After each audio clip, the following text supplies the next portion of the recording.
Ladies and gentlemen, we are here live for another edition of On the Money podcast at the epicenter of Nostalgia Mania here in the On the Money Sports Lounge. I am the reigning Dynasty League champion. Alongside me, none other than Oscar O'Money Muniz. Both, might I add, rocking the On the Money Sports merch. I was going to go with just the hoodie at first, but then just to generate a little bit more heat, I threw the Yankee jersey over top of the hoodie. Getting it started, getting it going, pumped up for another edition of On the Money podcast. That was the stench I smelled. The matching ensemble of the jersey and the hat. Excited for spring training, excited for podcast night, excited for basketball. Last time we had gone live, it was in the middle of the drought of the All-Star break, and I truly missed basketball. It's good to have it back. We are actually doing a live watch-along of basketball right now on the NBA TV channel while we're coming to you live. Go Yankees, that's right. We're going to be talking some NBA action. We're going to be talking a little bit of NFL as we slowly but surely trudge our way towards the NFL draft, the illustrious 2024 NFL draft. Another season of a bunch of football teams hoping that one draft can right all their wrongs. One team in particular who has the first pick of the litter.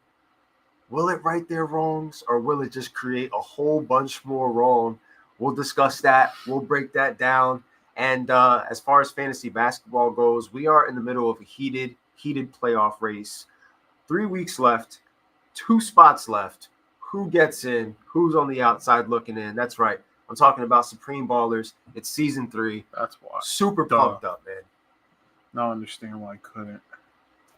I forgot to share everything. It's kind of like last week. I tried to get all the shit out before I went into my phone and started to do all the sharing. Figured you can carry us. My phone be retarded for sometimes, and it's annoying. I'm over here resharing something because it's pinned on my damn page. This app sometimes is weird, guys, so I get it if it pisses you off. We become the old men yelling at clouds. That's what because it pisses me off. That's what's happened. We are the old men yelling at clouds. Now I'm officially sharing. So for those of you who are just checking in, take your time, grab yourself a beer, kick back and relax. We're just getting underway. We haven't even gotten into any of the good stuff, the meat and potatoes. We're settling in, making sure that we are streaming across the board wherever you are following us right now, on the book, on YouTube, on what's the site called?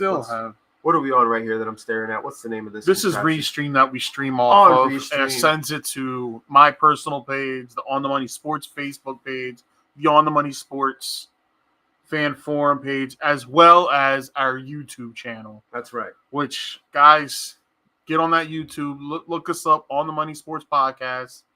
Like and subscribe. Let's get these viewers.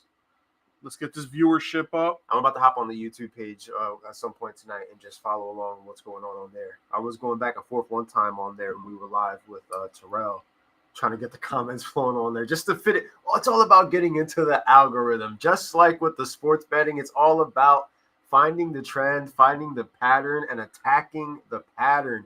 And once you get your way in, you just keep circulating, just like we keep trying to circulate the money. We'll talk a little bit of betting on here because we did put a couple of wagers on tonight's slate. This is what I just placed 2 more straight bets. Pin that post on our main thing. Who was that? I'm going to check in right now since I can't see the thing on Facebook. This is pissing me off. What is it? What are you trying to figure out? It's not showing up on my page yet. And that's what's annoying. Your actual page? Yeah, it's annoying the piss out of me right now. Oh, I can see how many On the Money Sports Forum points you have at the moment. Here we go. You have 30,934. So you definitely got your points up from where you were. You were like at 100. Mikey's in, RJ's in, Chris is in. All Yankees fans. It makes me sick to my stomach. Trending, baby. We're all checking in. We're excited. We're excited for what we're seeing. We're excited for Spencer Jones, Juan Soto, and all those boys. And a very, very potent lineup in what's looking like, from what I've seen, a very hitter-friendly 2024 MLB season. because a whole lot of runs being scored. So here we go. Finally, the ERA category in the baseball league is going to be hurting. That's the gist of it from my perspective. Finally got it. You're on? Are we on? Sorry for the Spencer Jones is Aaron Judge 2.0. I hear the comparisons that are being made about him. Just to get into it real quick, I like the kid. I actually love the kid.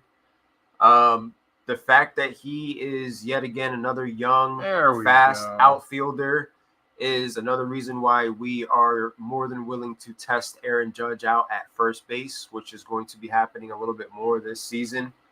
I'm excited, hoping that we just don't give the farm away like we did last time. But I'm very, very excited for the likes of Spencer Jones and Austin Wells and those guys to see where exactly they fit in with all of a sudden a very, very deep Yankee lineup heading into this season. I gotta take this. I think we should pump the brakes on Spencer, but I do like his talent. I like him too. Just what were the 2 straight bets that you just did before we went live? I did Brandon Ingram over 5.5 assists because the number went down 1, and I parlayed that with the Pelicans +4.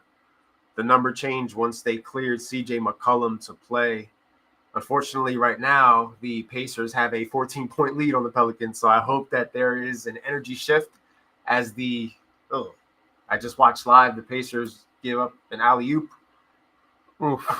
20 points. And they're doing alley-oops out there. One thing about the Pacers is they score a lot of points.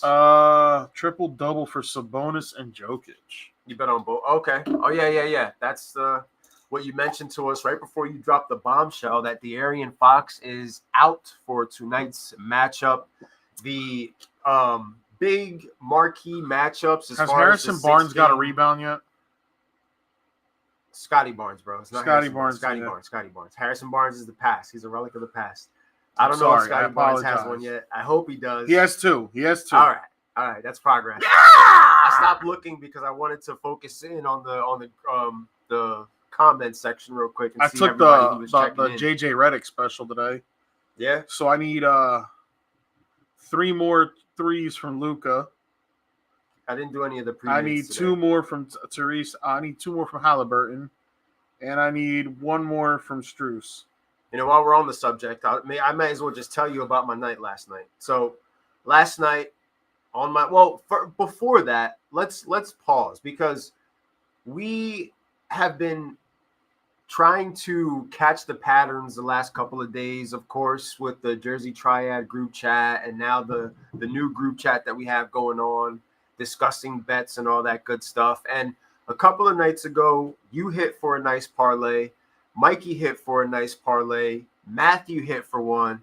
And then yesterday, I go on a complete heater, hit 7 parlays and 13 straight bets. So I was going into today. What gets me mad really, really good. I should have hit another one, bro. What, last night? Yeah, with my dumb self. Next time, I can't have people paying attention. No, you got to be locked in. You got to set aside a time and a place to be able to make the decisions. Put your phone in your pocket. Leave it in DraftKings and put it in your pocket. Go take a walk to the bathroom so you can finalize the deal. You know what I mean? Take the time, do the research, all that good stuff so that you'll be able to finalize your plays and hit send on them bad boys and hopefully cash out. Yesterday, I never had a night like that, like I had yesterday. It almost made me a little bit nervous heading into tonight's slate. I don't feel like I did anything too crazy. I just sort of went with the formula that worked for me. And that is just minimizing my risk on the bets that I'm putting out there. What's going on, Chris? I did not do the triple-double for Sabonis and Jokic. Oh, you seen that? I contemplated that too. Mikey dropped the bombshell before we went live about De'Aaron Fox getting taken. He's going to be out for tonight's game. The big matchups for tonight are Kings versus Nuggets and Clippers versus Lakers. The rest of the slate is kind of a lot of middle of the pack basketball teams with a lot to play for because of the fact that right now the actual play-in standings with the last 25 games of the season are so tightly contested that all these matchups are actually pretty significant, especially for the Los Angeles Lakers, who are basically fighting for their lives right now to be able to keep themselves qualified. Yeah, thanks for everybody checking in. What's up, RJ? What's going on? I think with Spencer Jones, I really like his potential. The dude is a beast. He can hit the ball. A lot of guys that can hit the ball right now. I reserve judgment. I just like the fact that we have somebody out there that can play center field because I don't care how much weight Giancarlo Stanton has lost. He's not going to be faster out there than Spencer Jones. He's not going to be able to cover as much ground. We have Osvaldo Cabrera, Spencer Jones, all those young cats out there playing the field, move Judge to first base, and, give Rizzo some days off at the DH spot, It's all about what I see this team doing right now is basically trying to get as many hitters as possible while finding the right guys to play the right positions. Agreed. And for Aaron Judge to play a little bit of first base, it can't be that hard of a transition. He might be better off at first base. Like, historically, we all know that to be a first baseman, all you gotta do is hit, bro. Just hit. Watch out for that ball. Some of the greatest power hitters in baseball all time are first basemen. Or they get moved to first base. Andres Galarraga. Tino Martinez. Or they make that transition to first base. Ryan Howard. They might not start off there. Yeah, look at Bryce Harper is now the everyday. Yeah. It's not that he can't play right field. It's just you're gonna give more longevity to the career of the player. That weight loss might actually help Stanton to play more games. Hopefully, and to Mike Stanton has robbed the Yankees of so much money. He's going to be even more expensive next year. Someone's going to pay for what? You still got him next year? Yeah. Oof. Yeah, he's not going anywhere unless we trade him. I'm surprised Cashman hasn't gotten rid of him. If anything, what about job security, boy? My man Cashman's had a job since the 90s. I was a sophomore. So freshman or sophomore in high school since this guy's been the GM. Giancarlo Stanton can end up just being a casualty of what it's going to take to keep Juan Soto because that deal is going to look insane. Juan Soto's only 25 years old right now. So that deal is going to look absolutely crazy. And once that deal happens, this guy's going to be the first guy front and center. It's funny because I'm sitting here watching the spring training and I'm looking for him and I'm saying to myself, did this motherfucker get thrown out already at a spring training game? Like, what's he at? This man still has a job because he hit a game-winning home run in the American League Championship Series. He has a job, bro. He has a job because Derek Jeter said no. That's why. Andy Pettitte doesn't want to do it. He'd rather be an advisor. Mariano doesn't want to do it. Jorge Posada doesn't want to do it because they approached all those guys at some point or another and said, "Hey, just one more year, man. One more year. Just give us one more year." Now, I wouldn't be ruling out those conversations happening now. That's the thing. We can't help ourselves when it comes to the nostalgia mania effect runs wild. With Evan Mobley with 8 points already. Mobley? Yeah. Nice. That's very good. Evan Mobley, bro, a guy that I wish I would have drafted in fantasy because what's happening is now that I'm betting on basketball, it's helping me to play fantasy basketball a lot better and helping me to, like I said, not overthink my decisions. Anybody know when Randall's coming back for the Knicks? One easy decision is Evan Mobley is very, very productive. As far as Randall, he can't come back any sooner because all of a sudden the New York Knicks offense is taking a step back without him being slowly but surely. Dude, you've been gone for 2 months. Come on. This is the part where Mikey starts freaking out on us. I need you because we turn into a Knicks bashing. This is where Mikey turns on get us. your fragile ass back in the lineup. SBS playoffs are starting in a few weeks, and I need you. Well, I need you. He's hurt. What position do you start him in the SBS lineup? Supreme Baller Society. Right now, I got Tyler Hero playing, so must be shooting guard. You have Randall in the shooting guard position. Yeah. because he's multi-positional. So that's the beautiful thing with him. It's like Derek White. Like, yo, come on, dog. You need to be more consistent, bro. You're my flex for a reason. Oh, here we go. Randall is is a touchy thing. Still a couple weeks from being able to play, and that's if they don't opt for surgery. Relax him, my boy. He plays hard in every game. Is healthy, and it has begun. Here's what's going middle on finger, right Liberty Bell, middle finger, rocket. Here's what's happening. I remember a couple of weeks ago on this podcast bringing up the discussion of who's that team that's going to give Boston the run for their money, and I mentioned two teams. One was the New York Knicks.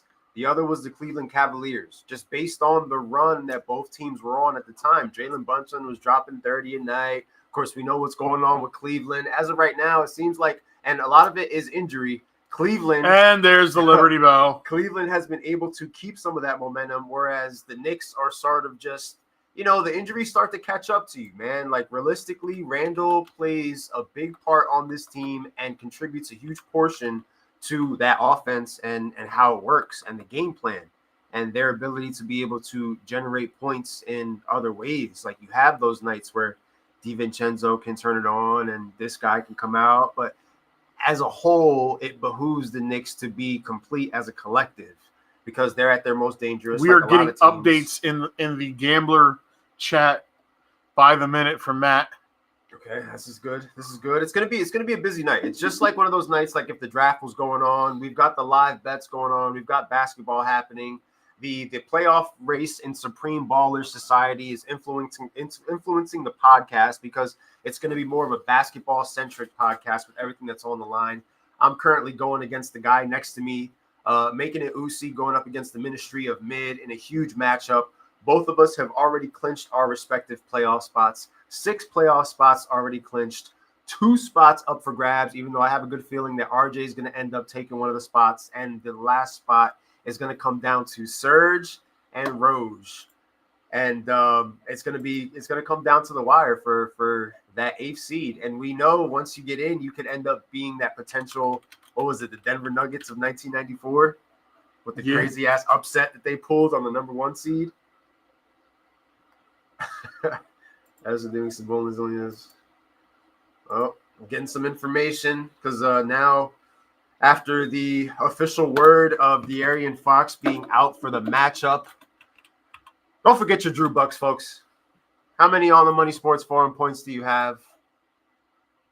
This episode is brought to you by Drew Bucks. Got to make sure that we get all the sponsors out of the way, lest we forget. But yeah, man, like, whew, how many Drew Bucks are you putting on this Kings game? Don't forget. This is what it's all about. The motivational tool that runs the On the Money Sports Fan And congratulations to the head chef for his first ever appearance, clinched in the SBS League. He is making his playoff debut this year. So am I. The head chef. We're in. We're not the Pistons and the Hornets anymore, bro. Look at us. Who would have thought? Not me. So how many Drew Bucks will it cost to win a playoff game? Winner of Supreme Baller Society gets 1,000 Drew Bucks in a paper bag. Do what you want with it. Cash it in for more On the Money Sports Forum points. We got the Knicks fans chiming in right now because they want to add some context to what is being said about the 100,000. They are being besmirched. The injury-riddled New York Knicks, it's been hard for them to put the starting lineups together to be able to get through some of these games, weather the storm, and to be able to deal with these injuries. We are flatlining. I mean, you're not flatlining like the Sixers. Hey, at the end of the I day. knew what it was the day that the trade deadline Sixers are what 12 out of their last 16 they've lost? Ooh. The Sixers. That's like trusting the process again. Like the Knicks are trying to, they're short-staffed, and eventually they're going to get their players back. Well, our best player isn't there. We don't know when Embiid is coming back. In fairness, you know what I mean? If we're going to be fair and call it across the board. Moment he comes back, they become a winning team again. But as of right now, I think it's safe to say from what I've seen, the Cavaliers could potentially be the second best team in the Eastern Conference. They could be. Not just because Mobley is consistent And because Donovan Mitchell is that guy. Spider is unbelievable. And because, unlike the opposite of the Knicks, the Cavs are all healthy now. They're out there winning games. And I feel as though when you look at who is capable of knocking off the Celtics in a series, like, who else can do it besides them? We don't trust the Bucks. We can't trust you guys. Especially now. It's Cleveland. Cleveland, and then, Miami likes to turn it up. And that's why I don't understand these rumors of Spider getting traded in the offseason. Like, why? Look where you're at right now. It's crazy how Mikey is so ready to go up to bat for the Knicks more than he is for the Yankees. Like, you want to fight the fight of the Knicks, but they don't got any fight themselves. Like, if we would start bashing the Yankees right now, he would probably chime in with something that he'd be ready to say about them. But talking about the Knicks right now, that's the touchy subject for him. Even with the Giants, like, depending on what the subject is as far as the Giants go, Mikey will either defend it or he'll be like, you know what, you got a good point there. But with the Knicks, bro, he's thinking all orange. Well, we have the current standings for the West right now. It's crazy. The Timberwolves. It's crazy. The Thunder. The Nuggets. The Clippers. The Pelicans. The Suns. Meanwhile, in the playoffs, the play-in, it's the Kings, the Mavs, the Warriors, and the Lakers. You're right. Moral victories aren't real victories. But I think that the Cavs have the best shot of not getting absolutely destroyed by the Boston Celtics in a series. Mikey says he expects more from the Yankees. How can you expect more if the team doesn't have pitching? That's how you're not being realistic. We have the pitching now. I think that there's no excuses for this baseball team. We have Rodon with his little back thing. Like, the dude had a back issue that you couldn't even work out when you have a back issue. So the guy was gaining weight. He was looking like shit when he was actually ready to start because he wasn't game ready. He's had a year, so let's see what he looks like. You know what I mean? We've got Marcus Blake Snell is still out there. Blake Snell, to me, the fact that he's still out there just says to me that a lot of teams feel like there's a lot of good teams out there, but nobody wants to give him the contract he wants. Very expensive. So basically, if he wants to play this year, trust me, as a Jets fan, might as well play 1 year, do a 1 year deal, and take what it is. Because the Aaron Rodgers holding the American flag in the Jets jersey is just going to be an infamous meme that will follow the Jets throughout history forever. Like, that 8 seconds later meme. The Knicks are my baby. They're like the child who was effed up and treats just you make bad, excuses for him. But you still love him because that's your kid. And Oscar, I expect more because we have the most championships in sports history. That's right. Lest we forget. Jesus. Lest we forget, baby. Let's just talk about, like, the 90s on, okay? Woo! I love it. I love it. We gotta deliver more. Even our drought is more exciting than a lot of teams. Like, let's put our 14 bad years compared to a lot of teams' 14 good years and compare that and see where that line is and how many times those teams actually, like, made the playoffs. We missed the playoffs last year, and that was the first time that I could say, oh, look, we're like the Angels, because the Angels missed the playoffs every single year. So we were sitting in the same pea-infested pool water with teams like the Angels, but no more. We're going to be back in the mix this year. I don't know if we're winning the division, but I say it's probably between us and Tampa Bay, because you can never, ever, ever rule out Tampa Bay putting together a championship. You don't think the Orioles are still going to be something? I think the Orioles are going to be something. I think they're going to be a problem. I think they'll be. I mean, our whole division, besides Boston and the Blue Jays, I think is going to be a problem. The Red Sox, nobody wants to be there, and the Blue Jays can't beat anybody good. And Baltimore is just going to build off of the success that they had. The Cowboys fans can talk about the 90s, and I can talk about 1910. Well, no, the beauty of it is that I feel like this is the baseball team that's going to help us be able to talk about something more recent, talk about the now, not the past, which leads me to the comparison that I was waiting to make while we were online, because I wanted to get your reaction. I wanted to get people's reaction live, because I talked about the second best team in the Eastern Conference, or at least who I think it is. It's the Cavs. So I'm going to talk about the team that is the number one team in the East. It's the Boston Celtics. And right now, the trajectory and the path that they're headed on, and, you know, talking about their story and being able to finish their story, and the comparison where I think at this point it's safe to say that the Boston Celtics are a lot like the San Francisco 49ers of basketball, because they're always favored. Throughout the entire regular season, they are clearly better than everybody around them, but they just can't freaking close. They cannot close. The Celtics issue is not the East. It's not in the East because there's nobody in the East that I feel like is ready for them. I feel like it's when it gets to that point where they're in the finals and they finally have to close after being favored year after year after year. Think about the body of work for Jason Tatum. They're the Buffalo Bills too. No, because they don't make it that often to the finals. They it's more like San Francisco because they can still get beat in the ECF. They get beat in the finals. They get beat in the Eastern Conference. They lost to the Miami Heat. Like, it's just like they're clearly the better team. They just cannot close the deal. And this year, this has to be it. We talk about with San Francisco, all that's left for San Francisco is win a Super Bowl. If Boston doesn't win a championship this year, you're going to have to seriously start thinking about, does this team get blown up a little? Well, I don't know. How much can you actually blow the team up? Does Derek White become a piece that gets taken out? Does Jaylen Brown lead? Does Jason Tatum demand to go to Los Angeles or something? These guys are locked in. They just have to figure it out. They're not. I think that they're doing their due diligence. They made the move for Drew Holiday, which is what I feel like sets them apart from Milwaukee, is the fact that they made the right move. They upgraded their defense while the Bucks defense took a step back. I just want Jason Tatum to play like, stop trying to be Kobe, bro. Sometimes stop trying to compare yourself to Kobe. Stop trying to act like Kobe. Stop trying to put the situations around you like you're Kobe. Like, stop. Yeah, be Tatum. Tatum and you're not Kobe. You never will be Kobe. That's all that's left for him to do is win a title. You know? So Porzingis has been solid for them. That has been a great addition for them. I don't know. I just don't see it.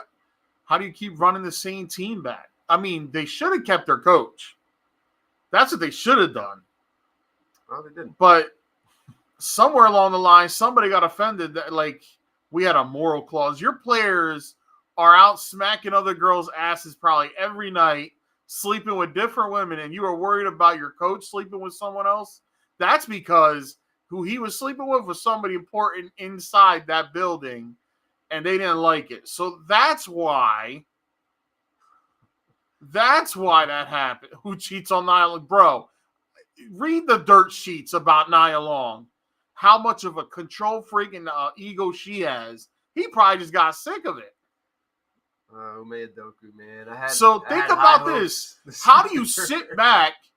How do you sit back and look at a Doku and can't, like, he would have finished? He wouldn't have lost. Like, he would have gotten a championship by now with that team. I think I'm sticking with my finals pick of Nuggets and Celtics that we did in our NBA predictions and playoffs episode. I'm sticking with Nuggets and Celtics, but based on that piece of information, the jewel that I just dropped right now, as far as the comparison, I'm leaning more towards Denver getting another championship. If it came down to those two teams, I don't know. I guess I would have to see it to believe it. Like, I'd have to see the Celtics finally close. I'd have to see the Celtics close. Yeah. I know that Jokic is a closer. I've seen him do it. I've seen him close. I've seen Dirk Nowitzki close. I saw Kobe close. You know? We saw Giannis close. He struggled with it for a while. He was in the same more or less situation as Jason Tatum goes, but I don't know if Giannis, I don't know. Would you compare anybody Giannis played with to, like, a Jaylen Brown? Because I was gonna say, like, I don't know if he had a Jaylen Brown, but then again, like, Jaylen Brown's twice as good as Chris Middleton or Drew Holiday. Like, yo, you added Drew Holiday.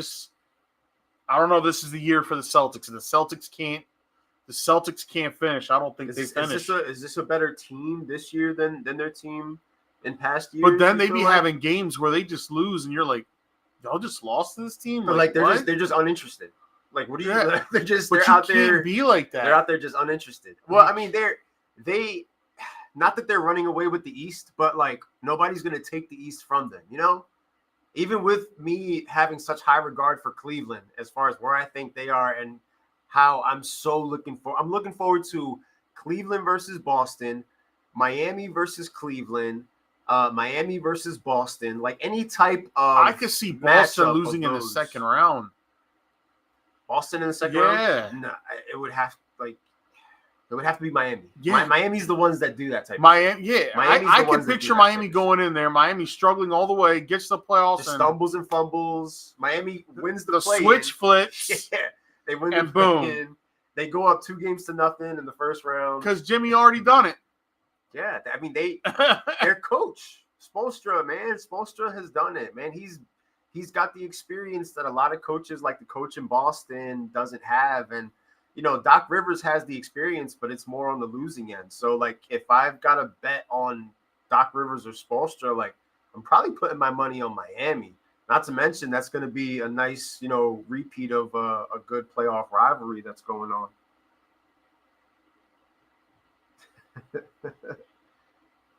His coaching future is bleak. You don't think he's on? He needs to prove right now with this young group that we have that he can make us better. Like that, there's a clock. He's on the clock right now. Like it's not a big deal this year, but he's on the clock right now based on where he's at with this young nucleus, a ton of talent, and the fact that we are still struggling to get into the top 10 doesn't bode well. Not to mention, like, we started out red hot this year. I don't think this will be his last job. Fizzled.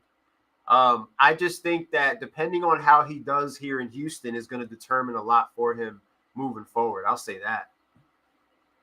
I think this can be. I think the Rockets and him will be a fine combination. Maybe he needs another year, but I'm just saying he's on the clock.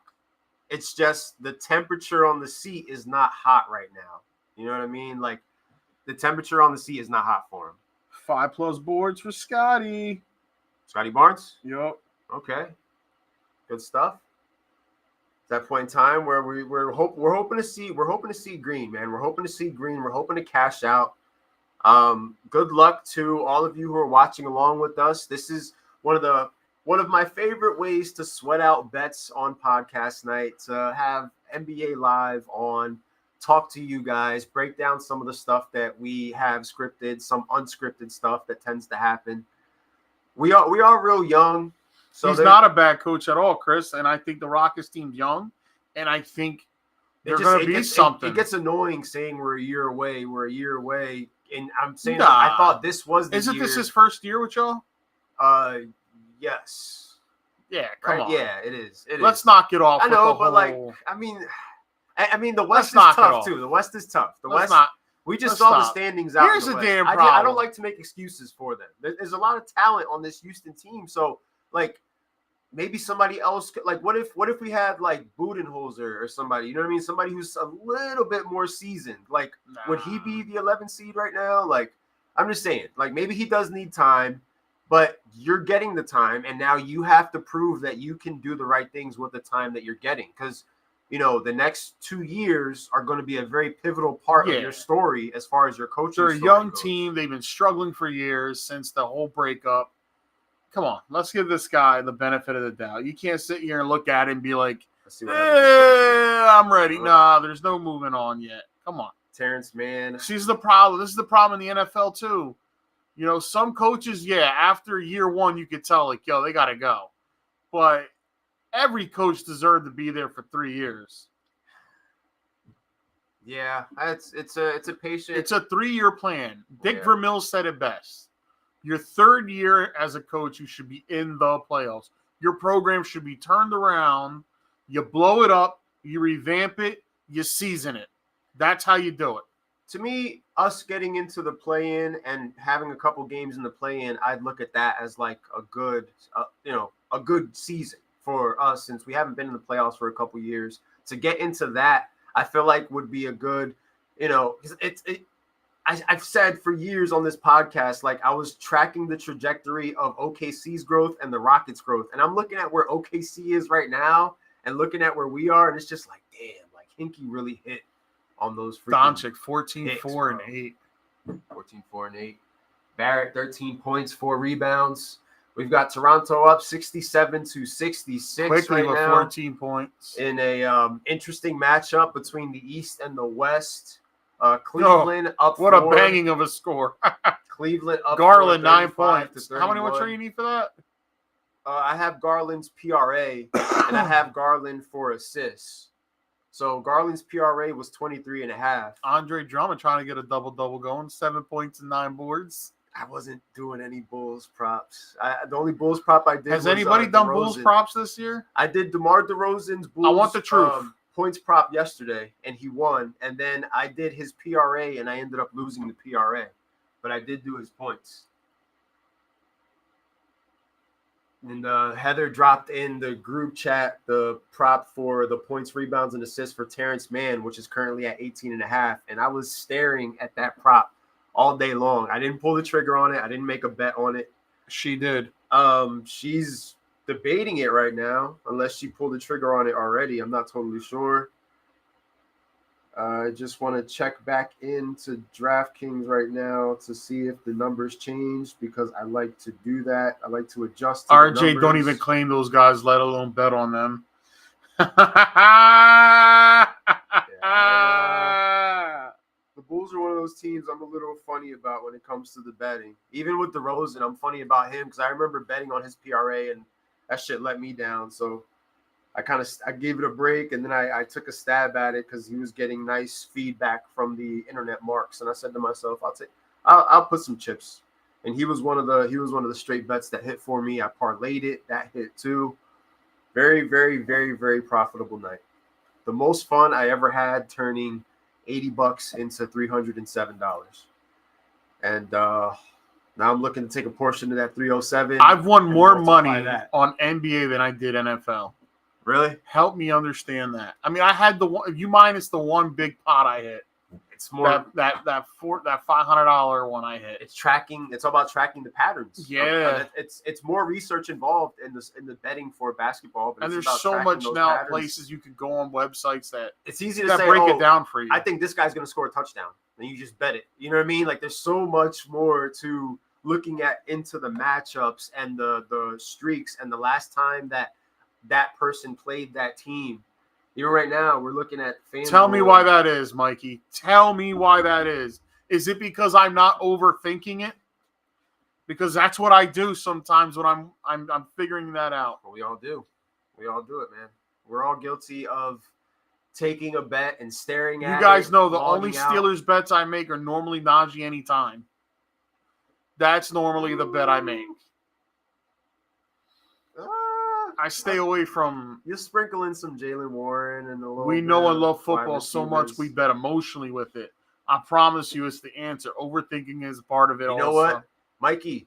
That is a really good point because there's no emotion in my basketball betting. Like it's so analytical and like it's so analytically driven. How I view basketball and the hours of studying. Bro, I bet against the Sixers all the time. That's such a good point, dude. I never even. Oh yeah, I always bet against the Rockets. I bet against them for money lines and spreads most of the time. Sometimes I will bet on them and they will hit for me. But with the Rockets, I bet on the player props as far as the Rockets because they have a lot of interesting talent that can hit a bunch of different numbers. Jabari Smith yesterday came through. His rebounds prop was at 8.5 rebounds. The thing is, he was playing OKC yesterday, and he was averaging 16 rebounds a game in 2 matchups against OKC. So 8.5 rebounds was just a free money. It was a free money. That's how I looked at it. Jonathan Kuminga, 2.5 assists yesterday. Again, free money. He was hitting that number in each and every game. Like, you got to really target those specific, like, numbers because at the end of the day, that's what's going to be able to get you to make those magical parlays that you want to make. Like, you got to build it. You got to build your way up. It's a slow build. Anytime touchdowns don't involve building, it's either a touchdown or it ain't. You know what I mean? Like, it's as simple as that. We got some action. Four matchups right now. 4 of the 6 games on the slate. Toronto up 1 on the Mavericks. Pacers are currently up on the Pelicans right now by 11. Of course, we are streaming, so it might be a little bit of a delay. Cavaliers are up in a close matchup with Chicago, and the Timberwolves and the Grizzlies are in a neck-and-neck race. And I did mention earlier that the big matchup is going to be we've got the Kings and the Nuggets, and then we've got the LA versus LA matchup. Lakers going up against the Los Angeles Clippers, which will be on ESPN, the nightcap for this evening. I'm super excited about that. What's this? So while Oscar's preparing the gimmick, we'll break that down, and also the fact that we are in the middle of a heated matchup between myself and Oscar, 2 of the top seeds in the Supreme Baller Society League. I, tonight, ironically, of all people, am looking towards none other than Hammy Harden making his start, going up against the Los Angeles Lakers, as Oscar has, what do you have, like 2 or 3 guys that are starting? Yeah, I forget who. Okay. So Oscar has a couple of guys that he's starting in our matchup. I was able to get a nice lead. NBA League Pass and everything's other than that than what it is. You're better off just leaving it on the NBA channel. Yeah, pretty much. You might just have to end up paying for that shit. Oh, wait, let me see. What we got here? You might just have to pay for it. There we go. I know that I go to Dofu Sports for the stuff that's not televised, and I was debating on putting the NBA TV on the package. Let me see. Oh, that's Mikey's comment from earlier. I love that comment though, because it didn't really occur to me that that's the reality of the situation. Is when we look at these bets, how our approach is to these bets similar to how our approach is to playing fantasy football compared to fantasy basketball and soon fantasy baseball. It's so much more emotion involved in football, and we just can't help ourselves. And we joke about feelings ball, yet we still play it at a consistent basis because a lot of times it's like it's all we know. You're right. And we can't take our emotions out of football and make it to that point where we can break it down analytically. And maybe if we could, we'd be able to win some more money. But it's just so different. So freaking different. I hate it. Hey, what? Why can't I be like that 16 touchdown pick guy? That was crazy. That was legendary. And think about this too, about that whole bet. That man never got tempted to hit the cash out button. And I know it must have looked really good at one point. I would have done it. Really, really, really good to the point where I would have cashed out. I would listen. He won 458K, right? At one point, that cash out option had to be 100-some thousand. Oh, Cash Levert, rebounds and assists. I would have been like this. Oh yeah, just before exchange. Cash out. I don't care, bro. If I put $20 in and you're telling me that I could cash out for $250, maybe I'll win 600 or something. But that 250 is looking really good. Because at the end of the day, the ROI on the 20 that I put down. My broke ass ain't never have that money. Listen, I'm pressing that shit. For me, dog, I am not one of these high rollers by any means. I am building my bankroll. So I ain't got time to sit here and bullshit. I'm looking at the numbers. Thanks to Heather, I've gotten better at reading live spreads as they change. I want to get a little bit better on the over-unders because the numbers very good at that. Numbers are constantly moving. Oh, yeah, she was her live betting at one point was so elite that she racked up about, bro, she made a lot of money. She made a lot of money. We got an Xbox out of it. Needless to say, like she made a lot of money with the live betting and also with a lot of the player props that she was hitting on for football and basketball. Basketball was really like the main thing. She managed to come out of retirement today because she saw me hit yesterday and was like, I'm in. I'm in. Yeah, it's still not working. That shit, they're going to charge you for that, dog. You ain't getting that shit for free. Normally I do. This app I got. This is nice. See. You have Donovan Mitchell playing tonight? Who, me? Yeah. I hope I do. Did you? Yeah, like you. I don't pay attention to start. You're not starting. You ever anybody. notice? Did you even start anybody, or you're waiting until the weekend for the computer to start? Possibly. Wow, dude. Nah, I go. Come on. This guy's waiting until the weekend, making it suspenseful. I do that a lot. I know that. That killed me this past weekend when I was going up against Terrell, and you know, we didn't have a full week of action because of the All-Star break, so our matchup didn't start until Thursday. So Thursday, I'm starting my guys, and it was a little bit flat. Like Thursday and Friday, like just having that compressed week, it did not work out for me the same way as it did heading into that matchup. I was on a 6-game heater and ended up getting my first L in about a month and a half to Terrell, who is rooting hard for me to beat you right now. Oh, because, I know he is. It's all about clinching your spots right now. We have our playoff spots, but we don't. The seeding is not solidified. We don't know where it's not like we are going to land just yet. It's not like you get a bye. Yeah, but you know, you're thinking from the perspective of matchup based.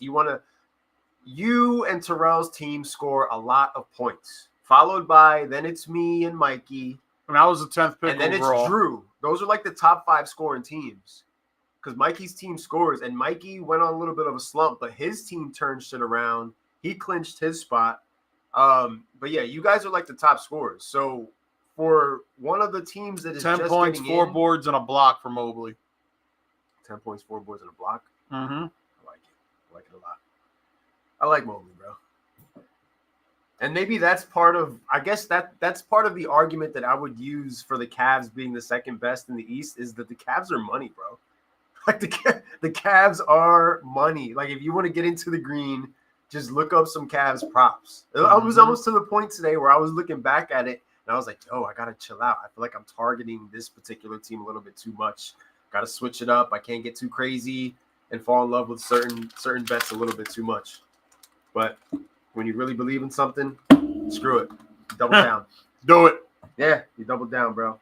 Can't play scared. Can't play into your fears. Scared money don't make money. You cannot play into your fears. This is a close game right now. On the flip side, we have what I like. Or what would be your pick as far as number 2 in the East goes? Like, who's your money on? It's probably Cleveland. I can't trust the Bucks, and it's not even Doc Rivers. Like I was telling Alex, and Alex hurried up and said, "Yeah, but Doc's a bust." But this whole team was a bust before he got there. It wasn't the problem, dog. Like y'all knew that. We talked about it. Like the problem is Dame Lillard doesn't play defense. It's that simple. So that's why the Bucks are not going to win a championship this year. And like I said, the only other team that could, besides the Cavs, give a run for their money to the Boston Celtics would be the Miami Heat, because for some odd reason, Miami Heat playoff Miami Heat is just different. We always forget about them during the regular season, and I think that's by design. They want you to forget, and they'll remind you when the playoffs come. Like, oh, remember us? The team that can literally beat anybody in here? We're back. So, I agree with you. That doesn't happen a lot. I think that somewhere along the way, I think we end up getting the Cavaliers-Miami matchup before we get the one with the Celtics. And the Celtics are going to have to close out through beating one of those teams. It could be Miami. Like the Celtics are going to have to face Miami again in the Eastern Conference Finals and have to beat them to be able to close. You're right. Because then what's coming your way would be on the flip side of it. I'm going to ask you the question now for the West. Who do you think can knock off the Denver Nuggets? Well, there's a couple teams. Right now we've got OKC and the Timberwolves that keep going back and forth for the number 1 seed. You know, do we believe them? Do we believe the Clippers? So apparently the dude that ran on the field during the Super Bowl from Vegas, and he bet $50,000 on there will be a streak in the game. He took matters into his own hands. Now, I got a question, though. Can't DraftKings null and void it? I don't know. There's no rule against something that's never been done. Right? Is what he did illegal? The streaking part is. But betting that would be a streaker. Is it no different than having the refs' pockets? Or is it no different than a quarterback what flavor is the clear one? Pineapple. Is it no different than a quarterback betting a passing prop for himself? Are you going to get treated like an athlete? Because an athlete, we would suspend and lock his ass up. Did he really hit on that? Yeah, it's been said on numerous places. You got to think outside the box with some of these straight bets. That's fucking bro. I would have done it if I knew I'd bet that. Yeah, I would have never came out and said it was me though. Those probably signs. Buying a fur coat, splurging at the bar. Like American Gangster when she bought him the fur coat, and that's how they figured out it was him. He probably wore the fur coat to the bar. He got drunk. He started telling the story about how he won the money. Oh, you're the streaker? You know, here we go. Now we're going to. Yeah, but then maybe they could bring him to court. I don't know. That's how I'm going to research. All right, so when I look at the ones. Already, you just cash out. I know I talked a lot of trash on the Clippers when the trade happened and how they were losing, but now they look like they figured it out. Look freaking good. They figured it out. Say about the Clippers is they look good. So I can see the Clippers giving a run for their money.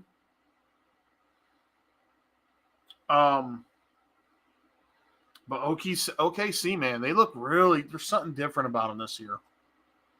SGA is it's like it finally. All that tanking's finally paid off.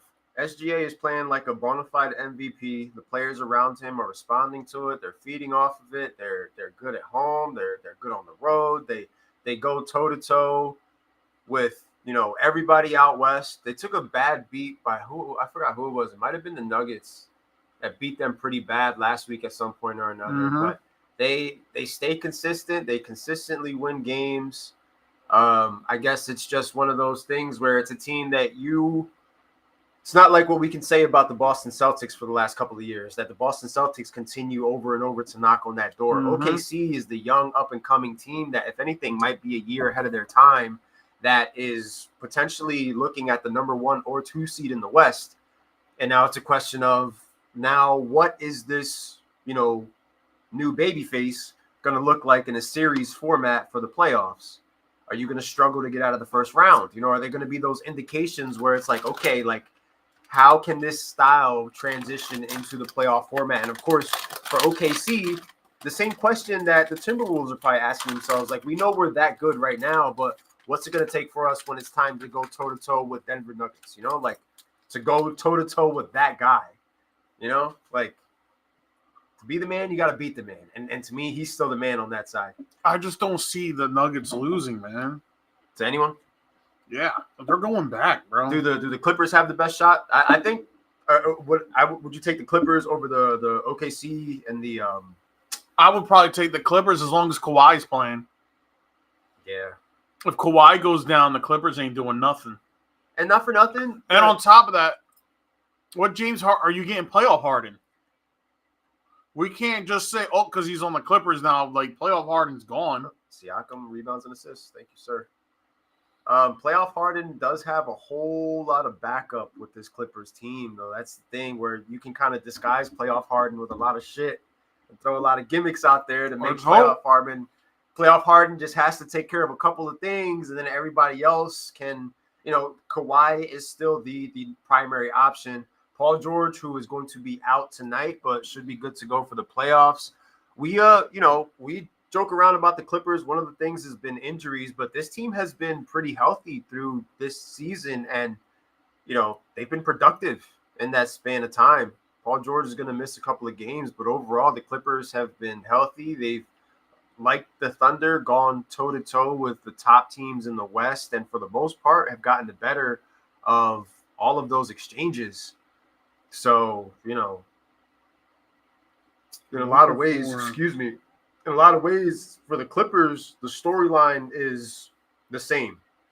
Take LA, take LA from the Lakers. They're getting the new stadium. Tonight is the last time that the Clippers and Lakers will be playing while sharing the same stadium, because next year the Clippers move into the new stadium.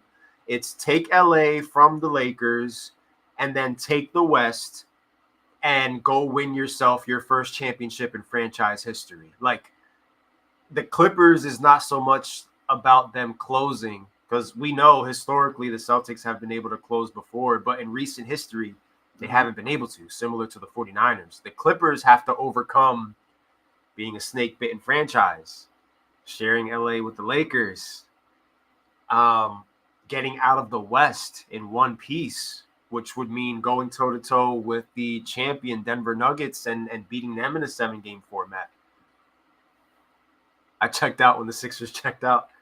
And, the Sixers checkout was completely epic, because I was heaping props on these guys. I called them the second best team in the East. And then everything went to shit after that. I like OKC, and they're still so young. They still have plenty of picks. They have people in the right place that know how to use their picks out there in OKC.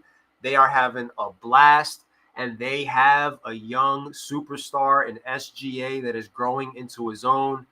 And the guy plays at his own pace, and you can't speed him up. Like, I was watching him play last night against my Rockets, and it's just watching SGA on the court is just a lot of fun, man. Everything that he does. And I noticed it at first in the bubble, a young, raw version of him. And now seeing how he's refined his game and the way OKC looks now, it's like they look like what I wanted the Houston Rockets to be at this point. I still enjoy watching OKC play, though, for who they are, because it's really cool to see.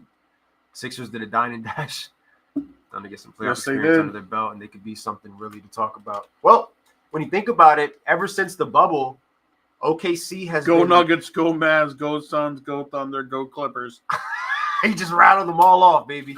He just got to put the cheese emoji next to it. He's the dude that wears the t-shirt with all the team logos on it. When you think about it, these young OKC players have been gaining their experience since the bubble, because they've been drafting and accumulating the picks and developing these players. And guess what? This OKC team has been making the play-in, making the playoffs, like losing, but you're probably losing like to Jokic and them. Like, there's no shame in that type of situation. Now OKC is in a position where they can avoid Jokic. You get to see it firsthand. Listen, playing in the regular season and playing in the playoffs, two different things.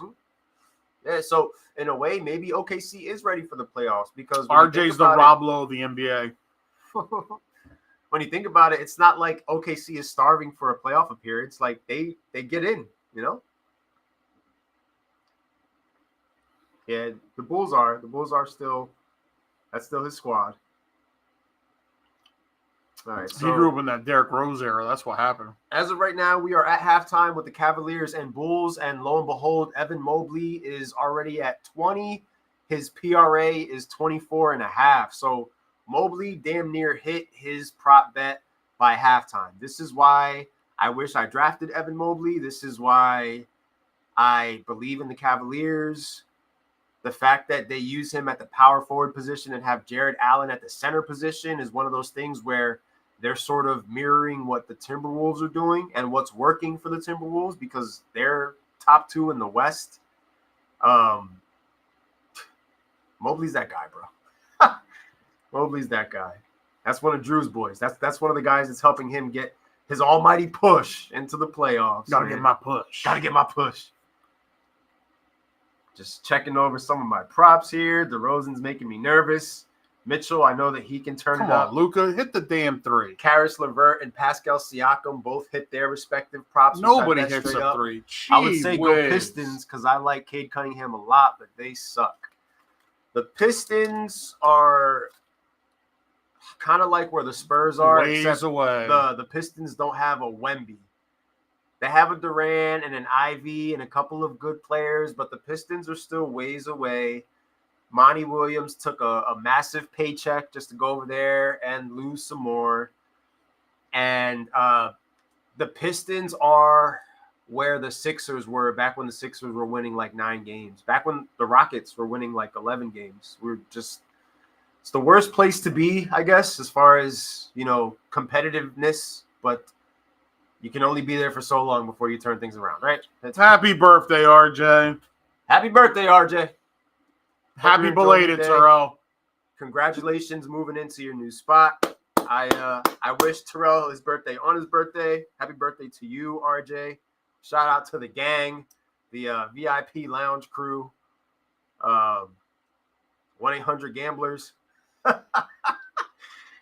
Shouting everybody out as we are here live, man. It's a fun time, bro. Like, I can't believe that we spent so much time struggling for content back when we didn't have football season, when we just didn't know any better for the podcast. You know what I mean? Like, we're trying to fill in the gaps. We'd have the Westminster week sometimes where things came up, but we felt like we had nothing to work with. And now look at us. Just a plethora, bro, an assortment. Fantasy leagues, sports betting. When's the last time we watched this much basketball? Can Luka please hit a 3? Uh-oh. Is it getting down to that point in time where you're looking at the PRA and you're getting a little nervous because there's 4 minutes left in the third quarter? Now you need him to do a whole lot. Just give me the 5.5. Keep faith alive, bro. Keep faith alive. Just give me my 5.5. Oh. I think I just got my 5 back from the Arian Fox prop bet on DraftKings.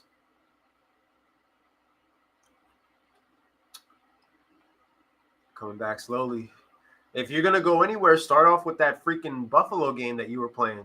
That shit is like, with that shit, you won the type of money where you could just take another break, basically, or just do whatever the hell you want. When you're hitting on those types of hits, bro, like, it's just... That was crazy. Like, that definitely helps the bankroll to go, like, a long You had all of us way. playing Buffalo. Like, I have not tried it yet. I've been scared to mess with the casino games. I've just been staying true. Like, I play blackjack and I play poker. Heather does blackjack. I was very proud of myself during the All-Star break. I did not do any bets. I focused on working on the baseball stuff and getting everything ready for that. And then came back. Bro, you're gonna have the first seed for what? You're only gonna get it by default because you got 2 ties. 2 ties. That's what's keeping you like a game out of first. If you would have took 2 L's, you would be nowhere near me. If I beat him, you're gonna get the 1 seed in big part thanks to the Ministry of Mid and our performance and us doing the dirty work, which I feel like we're going to have to do in the playoffs throughout, because I'm either gonna get the 2 or the 3 seed. Mikey, I lost $5 in Buffalo and never played again. Yeah, like I don't know what's happening. I don't know how to play the game. Not sure how many Buffalo I need to be the Buffalo. So I'm not ready to put money into it.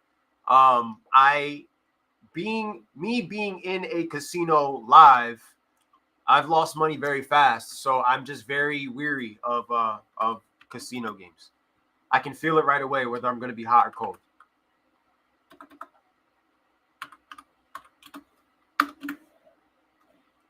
RJ 2 ties.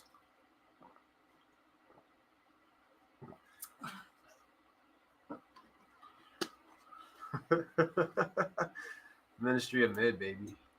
The Ministry of Mid. Couldn't change the name. We are who we are, man. I'm destroying you in points. Oh, he's talking to you. Overall points? You guys are the 2 highest scoring teams. You need ties. Like, stop. You guys are the 2 highest scoring teams in the league. And if I had 2 ties, I'd still be in first, bruh. Knock it off. So, all right, let's do a quick. Let me go into the league real quick, since we're talking about it. Shout out to the Supreme Baller Society. We got big matchups going down right now. Let's start with the wild card race. Like I said before, I'm pretty sure that RJ is going to end up getting the 7th seed because of his record. The ties are probably going to help him, but the fact that he has 2 wins over the next best record, which is Roj with 6 wins at 6-12. You have Serge. You have Eric, who's on the outside looking in. Eric needs to string a couple of wins together, and he still has a shot. And then you've got Benson, and you've got Hoodie Mello. It's a good thing I didn't start dialing mental outside opportunity. Yeah, he's having a slow night, right? Oh yeah. Kind of sucks for the prop betting. 8 total points. Glad I didn't go crazy sprinkling him in. Damn, I should have started Andre Drummond in the flex. He already got 20 points at halftime. The standings. Because I don't even know if this fool's gonna play. Year 3. Diagnosed with a hamstring. Yo, DeAndre Ayton is soft, bro. DeAndre Ayton, hamstring? He is his hand. That's the guy that you were gonna start against the Ministry of Mid? No. Ha! We would have sent him packing. He would have had 9 points playing against me. I'm starting Hammy against you tonight. And then tomorrow. You know what? Tomorrow, I might start Clint Capella, but I'm not sure yet. I'm not totally sure.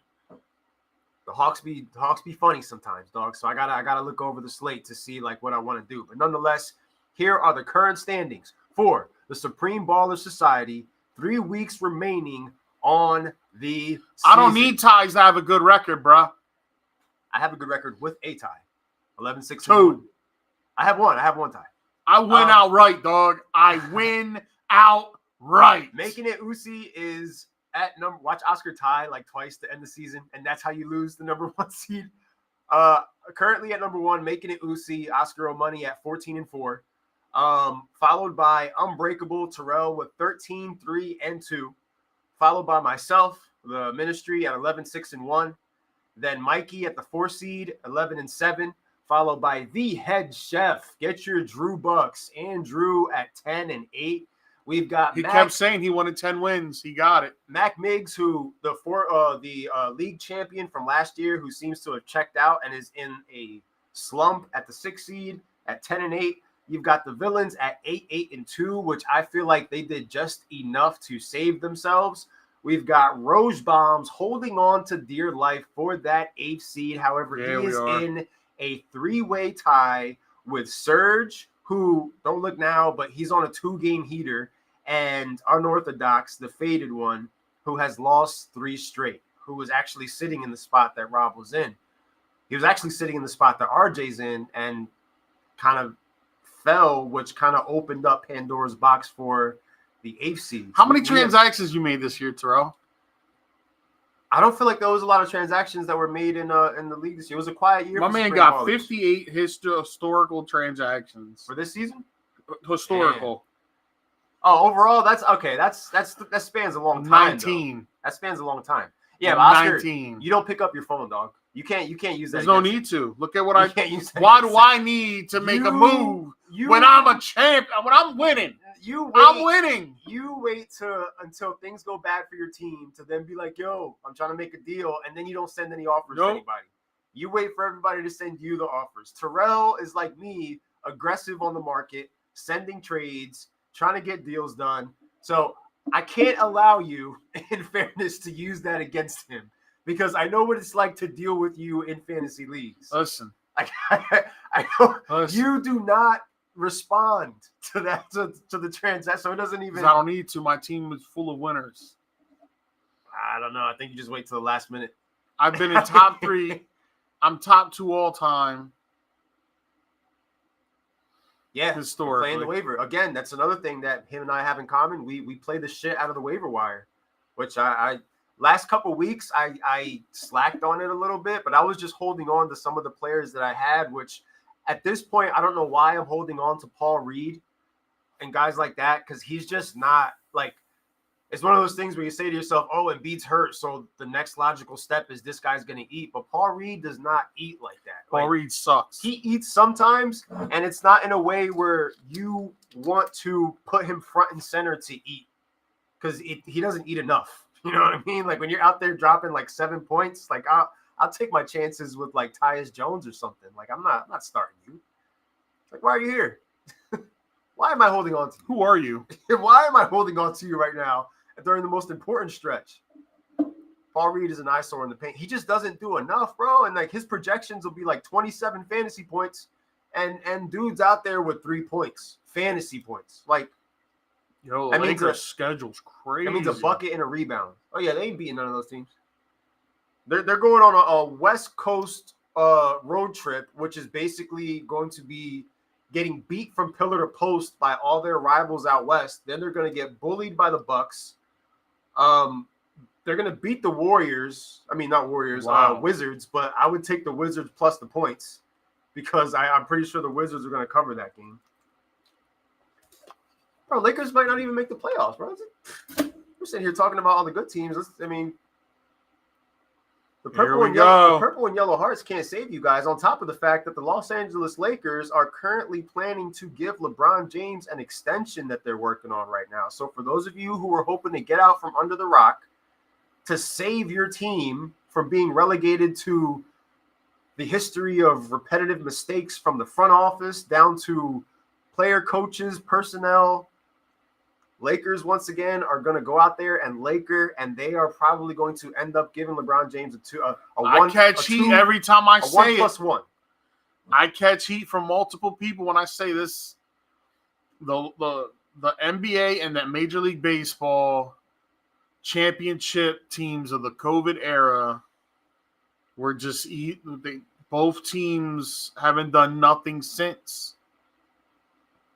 And of course, everybody comes back with you know how hard it was to go to that little mini training camp and play all those games and blah, blah, blah, blah, blah. Well, I got a question for you. And here's the problem. Well, the Lakers didn't run the same team back that year. Whose fault is that? Your GM, LeBron James. The Mickey Mouse Championship means nothing to me for both teams. Because look what happened to the Dodgers as soon as fans came back in the stands. That right there. So, nah, man. Those are the two teams in two leagues. Those titles mean absolute shit to me. The Lakers have sucked ever since that COVID era. Teams didn't even want to be there. Do we forget that? Remember how we were all just saying, well, why? Just call it off. Nobody wants to be there. I don't know. I'm just saying, even after LeBron leaves the Lakers are going to be irrelevant even afterwards. Well, they're going to be terrible after he leaves because he's going to take everything with him. Potentially go play wherever his son gets picked up. It's probably not going to be the Lakers. Oh, man, his son is not that good. They don't have the picks to do it. Yeah, I said it. He's hurting his value as we speak with his performance. So he may want to go back to school. A basketball team is going to reach for his son just to make him happy and ruin themselves in the process. So you know what? Maybe it will be the Lakers. Maybe the Lakers just take it a step further and say, you know what? We're completely insane.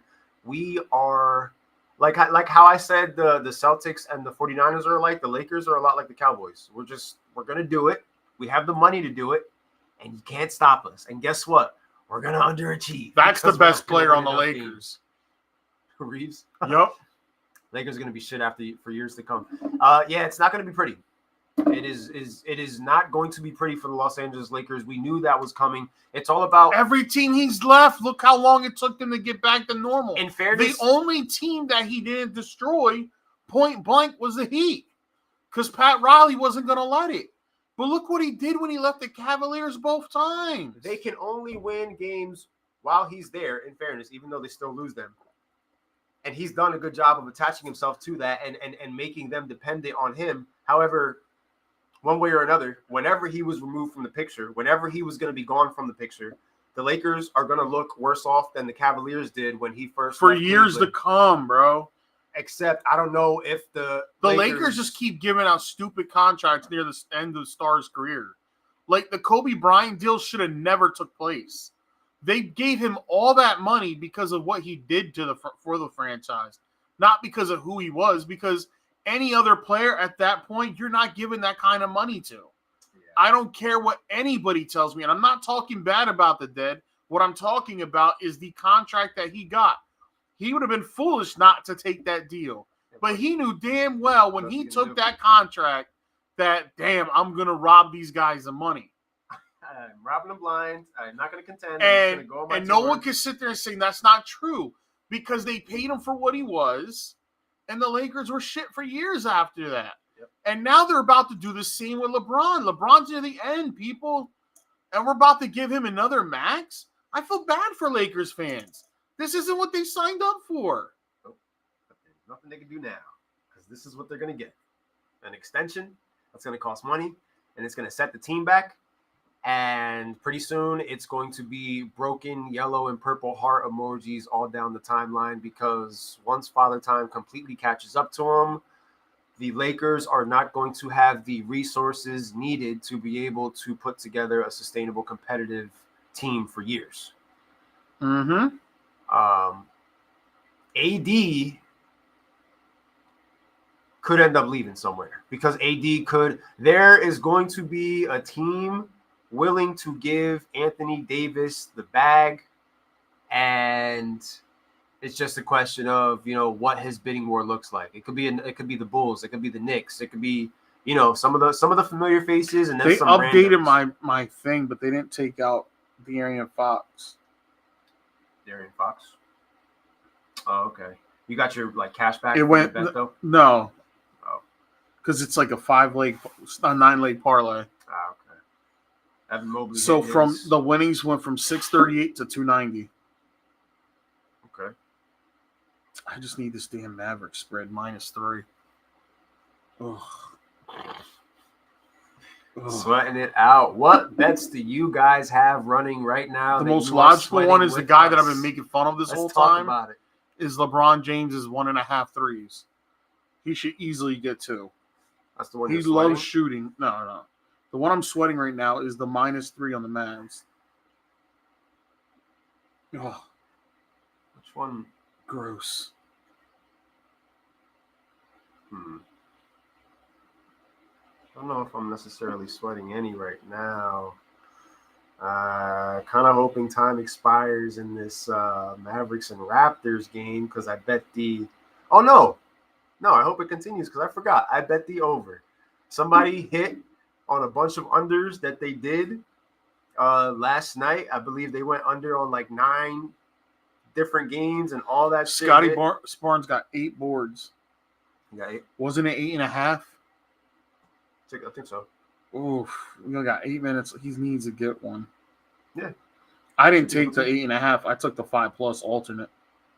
That was a great bet. Did you do that straight up, or did you parlay? Not with the parlay. Okay. It's a good parlay, but damn it, I need that -3. Yeah, I like the I'm not gonna lie, the Clippers and Lakers game was the first game that I targeted as soon as I started doing my research for the slate today. I went hard on that game. And LeBron's the guy with his props that first came up. When you think about Lakers versus Clippers, Kawhi Leonard and LeBron James always seem to show up for those games. The rivalry is real. And right now you've got the Clippers playing to fight for that one spot, and then you've got the Lakers who are fighting for their life, which, I mean, I feel like we're saying that every year around this time of year. The Lakers are fighting for their life. They're like the 11th seed, and there's a good chance that the spread on that game right now is at -2, but there's a chance that the Clippers win by way more than -2. However, with no Paul George, maybe there's a little bit of an advantage due to the lack of defense from the Clippers side, and the Lakers, if they're on par, can get themselves a huge win tonight in this rivalry. It'll be massive for them, especially right now in the West with the constant shifting of the standings and everything. Seeing a few green bars. I'm liking that right now. I need a little bit more from Brandon Ingram in order to keep that going. A little bit more from the Pelicans in general. I mean, at least they made it respectable. I did Pelicans +4, and right now they're down by 10 points to the Indiana Pacers. We talked about how the Pacers score a lot of points. Halliburton has been, the type of old school. Could have been a Sixer. Thanks a lot, Daryl Morey. Old school, the way this kid is distributing the basketball to everybody on that team. Pascal Siakam has been he's taken the Indiana Pacers to a gear that they never had in them before. They were that's a team that could beat somebody in the playoffs sneakily.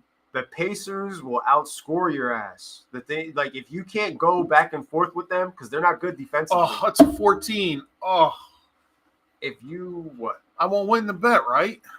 What do you mean? Dallas -2. If they're up by 14, so you will win that bet. Okay. You need them to win by more than 2 points. Okay. And they're up by 14 right now, so you're in the clear. You got nothing to worry about. You just got to move on to the next bet. the next prop. I know. I need the combined points of that damn Pacers game to chill the hell out. It's funny because it's like this is. I picked it going. Didn't I pick it under? This is a very. I think I took the under. This is a very fun way for us to track the road to the NBA playoffs, where we will finally get to see some of these showdowns and matchups, and who's here and who's not going to be here, as far as in the East and the West and everything that's going down with the seeding is and what that's going to mean for a particular matchup. Oh shit! No, I needed to go over 237. We're at 184 right now for that game. The fourth quarter just started. Okay. Think I can hit it? It's a lot of points. So, Brandon Ingram with another assist. It's getting down to the wire. Got some good stuff going right now. Late slate.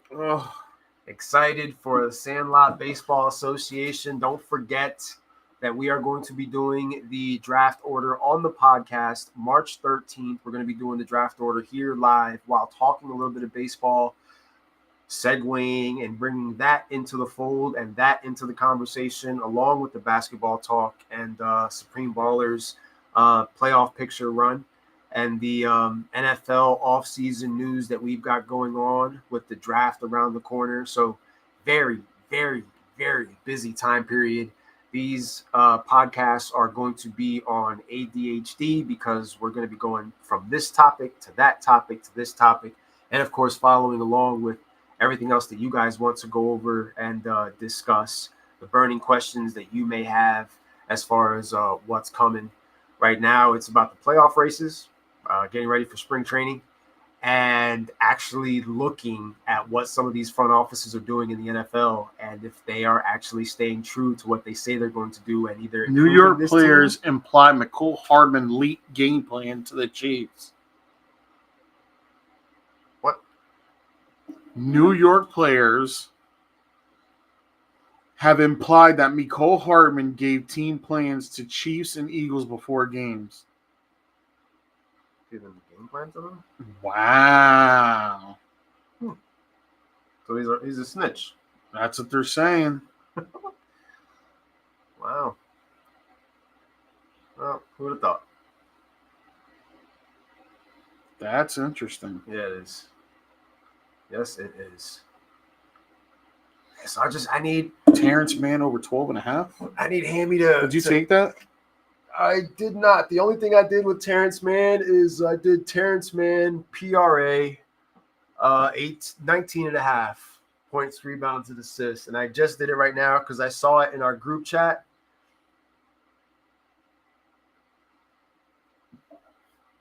I signed up for it last season. I pulled it up and I was watching spring training games on it right now. So does that mean that I have it already, or do I have to reapply for it for this season?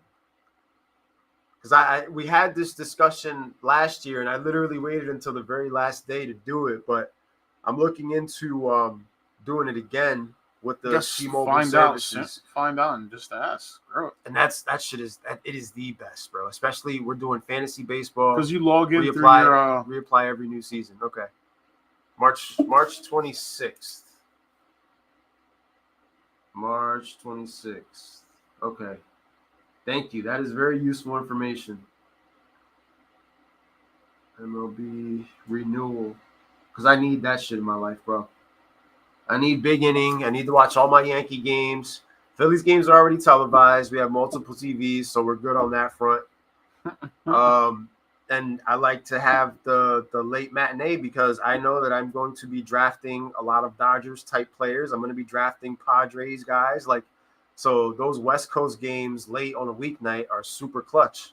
I like throwing them bad boys on and, sweating out some fantasy baseball, which is going to keep us very busy this summer. Next thing you know, football is going to be back. We're going to have a lot to do and a lot to cover, a lot to get wrong and a lot to get right. So I will say that You're right on that. So what do you think for next week? Do we have a preview for what we're doing for next week? Thank you very much for that information. I really, really appreciate that because I was talking to Heather about it. I didn't know if it was a situation. You got to reapply? Yeah. And you get it no matter what? That's crazy. I had it for last season, and I've been watching preseason games on it so far this year. Yep. Yeah, bro. Got the draft. We have baseball all through that. So not only I guess at this point, because of Phillies fans, we have to call it the Yankees-Phillies rivalry. And due to the fact that our entire baseball league is exclusively Phillies and Yankees fans, we've got that on top of the fantasy baseball aspect of it, on top of the fact that, screw the Red Sox. You know what I mean? Like, there's just so much to look forward to. New look Yankees, and the Sandlot Baseball Association with the first ever live baseball draft. Last year, you guys saw me sweat it out in the draft that I was doing. This year, it's going to be the group doing the draft. Everybody's involved.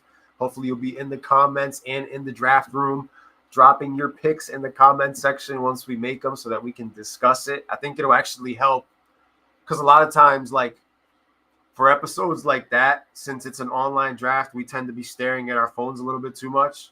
So if we just keep posting our picks in the comments, it'll just keep the convo circulating and just keep everything. I think it'll just be a good episode. SBA Field Trip July 31st. Has anybody called and seen like 10 tickets? How much 10 tickets will cost? I don't know. If there's group seating, I gotta be able to maybe. So when there's time, I can see. Right now, I am in the process of. This is for me. Like, yes, it's basketball playoff season and spring training, but it's also birthday season for me. This is the time of the year where everybody's birthdays are lining up. So I'm just game planning on a whole different level as far as different organizations and things that need to be put together and shit like that. So there's a lot of planning. So if I do make a plan to do that, I want to do it way in advance so that I know way ahead of time, book nothing. I know what's going on that date because I don't want anything to ruin what I have to do on that day, especially if we're talking about a Yankees versus Phillies game. Yeah. I'm excited. I'm fucking pumped. I'm pumped for Harden to play tonight. I'm pumped for my bets. I'm seeing some green right now. I haven't looked in a bit, so I'm just chilling. My boy got like 12 notebooks in the rotation. They're all there. I got a commissioner notebook right now because of the league I'm running. I wrote everything we talk about. I write it down, all the rules, and then if I have to go over the rules and like all that stuff, it's all written down. It's all going to be for every last one. We are still a month away from the draft, but I am so prepared for this league. And any sudden changes, we still have a month to work on it from right now. So you already know where to hit me up as far as the baseball chat goes and anything that we want to discuss, break down, change, tweak, whatever it is. Let me know. Talk to me. Send personal copies of the rules to Terrell. Now, Terrell wouldn't even read the copies. All he would see was the word rolling on it, and he wouldn't even read the rest. He wouldn't even care. As long as that shit said rolling on it, like the rest of the words wouldn't even matter. He'd be like, I'm happy. I'm happy. I did change instead of, because in the league that we were playing in before, you'd have to wait 2 days for the waiver wire to kick in. I'm doing it where you have to wait 1 day. I'm not trying to have anybody wait 2 days for waiver players. I think it messes up your strategy, especially in a format where you are creating lineups each and every day. So I'm doing the 24-hour period for the waiver wire. You get your player the next day, unless you get beat on the waiver wire due to the format and how it is. And, hopefully Terrell doesn't complain about the rolling waivers. I'm going to hit the over. What's wrong? It's going to mess my whole parlay up. I'm not going to hit the over. There's like 8 minutes in that game left. Well, and I'm still like 38 points away, almost 40 points away. Did you dare to bet the overs like me? Yeah, I did. I applaud you for taking that step with me into betting overs when everybody else was taking unders tonight. I hope it works out. Oh, Scotty Barnes hit his. All right. I like it. So next week on the podcast, we are going to be 1 week closer to the Supreme Ballers Society playoff picture. We might have the entire thing filled out except for that 8th seed, which is still like a 39 points away race. With 8 minutes to go. Oof. We need guys to move. Go, go, go. Score, go, damn it. Go. Score. Oh, Vince Williams, give me another assist, big dog. Come on. One more. We're going to be sweating out a few more bets in the On the Money Sports Lounge here tonight. Get ready for next week. We'll be talking a little bit more basketball. Real quick, though, before we go, everybody knows MVS got cut today. They're starting to make room for that. Darius Sneed caught the tag today, and we all know Higgins caught the tag. Yeah. But both GMs have come out and said they are available for trade if the right price comes along.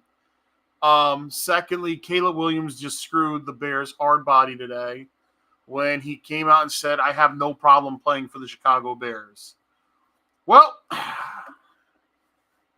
now the Bears most likely will be drafting Caleb Williams, but the part that hurts the Bears is the fact now that you're going to have to give Justin Fields up quicker than you wanted to, because now teams know if you're going to pick Caleb, we don't need to give you the farm for him. Yep. I can see Fields going. I think Fields is going to probably be traded before the week's over to Atlanta, probably just for a third-round pick. Justin Fields. I think former first-round pick Justin Fields will be with the Atlanta Falcons by the end of this week. So my dynasty team, I had DJ Moore. So guess what, buddy? You need Bijan next year to do good. Well, now I have the stack of Kyle Pitts and Justin Fields. Yes, you do. Bada bing, bada boom, if that ends up happening. So I would be okay with that scenario in that format. So Steeler fans, you could quit crying about Fields. Stop it. So are we about Did you not see our team got an F today in the Players Association poll? So is he going to Atlanta? I saw the video that he's talking about. I saw that video earlier when I was doing a little bit of research. Yep. I think he's going home. I think before the week's over, and I think the Falcons are only going to have to give up a third-round pick to get him. Please. I'd be surprised they gave a second. Wow. That's all they're going to get for him. So should they still trade one of their top picks in the I still think one of the first and I also fourth. Think one of their top picks are going to. You're only getting a third for Fields. They're going to pick. They're going to pick Caleb Williams, and they're going to regret it because I just don't see that guy being a superstar. I don't see what everybody else sees. I'm sorry, I don't. And then they'd get another first for the one that they're moving at least, right? That'll be part of the package. Maybe who's got the number 1 overall pick in Dynasty? Dooley. Yeah, what a shit show that's become. Yeah. We are trying to figure that one out. That's the off season for you. Keeper dynasty hybrid. we'll figure it out. It happens, man. Yeah. We'll talk about it all fair. Shit happens, and so there's things that need to be figured out. Holmgren versus Wemby tonight. Yeah. Wait, no. Or is it tomorrow? Tomorrow. That's tomorrow. Yeah, that's tomorrow's slate. Tomorrow's slate is a little bit bigger. Tonight, only matchup left is Clippers versus Lakers, which we will be tuned into. Like we said, best of luck to all you guys who have wagers out there. Thank you for tuning in. Thank you for you and for in the comments section just reminding me, because we did want to touch on the Justin Fields news, because that's a big deal. It's a big deal for him. It's a big deal for the Falcons. It's a big deal for Dynasty football. Next Wednesday, I'm going to go over a couple scenarios of moves that I think could realistically happen, because next Wednesday is the final Wednesday before the next one. Basically, next Wednesday is the week before free agency kicks off. Yeah. So in 2 weeks, free agency kicks off. Next Wednesday, I'm going to drop a couple pieces of little morsels of information. They're just my bold predictions that I think are going to happen before it actually the signing happens. Before it actually goes down. Some hot takes, especially because we know that when things like this, which is the field situation, when things like this happen, there's usually a chain of events where other teams start to get a little bit more active, because it's just like the domino effect. One piece is off the board, Now you focus on another piece that's on the board. Could another quarterback be on the move? Does this trigger a running back signing? You know, a lot of different things that can play out. We've seen in the last couple of years of doing this podcast that the NFL season bleeds into every other season because the off season is full of so many twists and turns and player movement. And this feels like for one of the years, for the first time in a while, we might just see a lot of movement in the NFL this off season. We already have. There's a lot of free agents. So just a lot to look for and a good opportunity to have some fun with some of these episodes where we can all just make some bold predictions and just write them down, see who gets the most right, and see what actually happens, see what plays out. So maybe we can play with that next week. We can talk about bold predictions as far as the NFL, who ends up where, what moves could potentially mean. What do the Bears end up doing with that? Was it the 4th overall pick? They got the first and the 4th? First and the 8th, I think. So everybody's saying that they're going to trade the other pick, the 8th pick back. So we'll see if that comes to pass. Darius Garland. Shit, buddy. With that being said, let me just wait till you finish typing it out. Put it in the comment section. Just something, not necessarily homework, but a little bit of a cliffhanger to leave you guys on. That way you know more or less what to expect for next week's episode. We get a little bit of everybody gets some creative control, and we break down and talk about some bold predictions that we have for the NFL offseason and for free agency, because 'tis the season, especially because we know when the draft season is around the corner, a lot of teams are triggered to make some moves, make some trades, pick up the phones. Don't be like Oscar and just leave the phone on, the caller ID and just ignore it. Like, you know who it was. I do that a lot. It's time to make deals. In real life, too. Me too.